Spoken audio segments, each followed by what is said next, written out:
গাজা অভিমুখে ত্রাণবাহী নৌবহরে হামলা এবং মানবাধিকার কর্মীদের আটকের প্রতিবাদে রাজধানীর বিভিন্ন স্থানে হয়েছে বিক্ষোভ সমাবেশ। সরকারের পক্ষ থেকে কার্যকরী ভূমিকা নেয়ার দাবি জানিয়েছে বেশ কয়েকটি সংগঠন। জামায়াতে ইসলামী জানিয়েছে তথাকথিত মুসলিম রাষ্ট্রগুলো চুপ থাকার কারণে এই অবস্থা। তাদের দাবি, ওআইসি যদি কিছুই না করতে পারে তাহলে ইসলামী জোটটি ভেঙে দেওয়া হোক।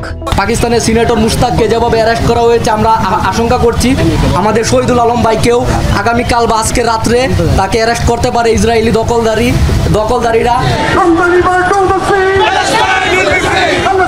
আগে রাজধানীর বাইতুল মোকাররম জাতীয় মসজিদ থেকেও বের হয় বিশাল বিক্ষোভ মিছিল। শরীরে ফিলিস্তিন পতাকা জড়িয়ে সবাই পাঠালেন সহমর্মিতা। শান্তির ডাকে পল্টন থেকে শিশু, যুবক, বৃদ্ধ হাজার জনতার মিছিল প্রদক্ষিণ করে বিজয়নগর থেকে শান্তিনগর। জামায়াতে ইসলামের ঢাকা মহানগর উত্তর ও দক্ষিণের আয়োজন থেকে জানানো হয়, বিশ্বমোড়ল খ্যাত যুক্তরাষ্ট্রই ইসরায়েলকে অস্ত্র দিয়ে রক্তের হোলি খেলায় মেতে উঠেছে।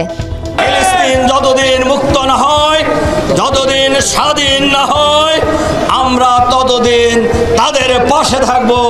আমাদের লড়াই অব্যাহত থাকবে, আমাদের সংগ্রাম অব্যাহত থাকবে। ওআইসিকে একটা টুটো জগন্নাথ হিসাবে এইভাবে রেখে মুসলমানদেরকে মার খাওয়ার সুযোগ না দিয়ে যদি কিছু করতে না পারেন, আপনারা ওআইসি ভেঙে দিন। বিক্ষোভে অংশ নেয় সবাই বলেন, ফিলিস্তিন যতদিন না স্বাধীন হচ্ছে ততদিনই চলবে লড়াই। এ সময় আটক মানবাধিকার কর্মীদের সবাইকে শিগগিরই মুক্তির দাবি জানানো হয়।